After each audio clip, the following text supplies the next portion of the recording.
வய ஓனர் இவர் தான் போல இருக்கு சார். வணக்கம் சார், நாங்க ஃபெர்டிலைசர் கம்பெனில இருந்து வரோம் சார். இப்போ நீங்க ஒரு ஏக்கர் நீங்க நிலம் வச்சிருக்கீங்கன்னா வேற உரம் போடுறப்போ ஒரு ஏக்கருக்கு 30 மூட்டை to 35 மூட்டை கிடைக்கும் சார். இதே நம்ம ஃபெர்டிலைசர் கம்பெனி ப்ராடக்ட் நீங்க யூஸ் பண்ணீங்கன்னா ஒரு ஏக்கருக்கு 60 மூட்டை கிடைக்கும் சார். எல்லாம் சரிதான், வயல் என்னது இல்லை, நான் ஒண்ணுக்கு இருக்க வந்தேன். ஏமாற்றம். பத்மபூஷன் அவார்டு வாங்கின மாதிரி சும்மா வெள்ளையும் சொல்லியமா வராரியா. கண்டிப்பா இவரோட வேதையா. ஃபெர்டிலைசர் கம்பெனில இருந்து வரும் சார். ஒரு ஏக்கருக்கு பாத்தீங்கன்னா 35 மூட்டை எடுப்பீங்க சார். இப்போ நம்ம ஃபெர்டிலைசர் கம்பெனி உரம் நீங்க போட்டீங்கன்னா ஒரு ஏக்கருக்கு 60 மூட்டை எடுக்கலாம் சார். நான் இதுக்கு வந்தேன். மண்ண போராட்டம். இன்னும் உரம் மூட்டை வரல, கம்பெனியை மாத்தி விட்டு தெரிஞ்சுக்க, உன்னிட்டே வாங்கிட்டு நினைச்சிட்டு இருக்காத. கண்டிப்பா வந்து உனக்கு உரம் மூட்டைலாம் சொல்றேன். நம்ம சார் இப்போ ஒரு ஏக்கருக்கு 35 மூட்டை வருது. இப்போ எங்க கம்பெனி ப்ராடக்ட் யூஸ் பண்ணீங்கன்னா 60 மூட்டை வருது சார். இந்த வயல் என்னது இல்லையே, எனக்கு அப்பா அம்மா ஒண்ணுல. அப்ப யார் நடத்த வயலுக்கு ஓனரு? நீ கையாண்டா கோபப்படாதீங்க தம்பி.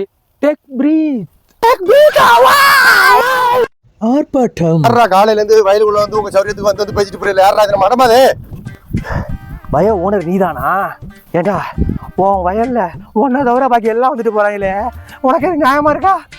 என் வயல்ல வந்துகிட்டு என்னடா என்னைய பேசுற? தூக்கி போட்டு குத்து. மனக்குமுறல்.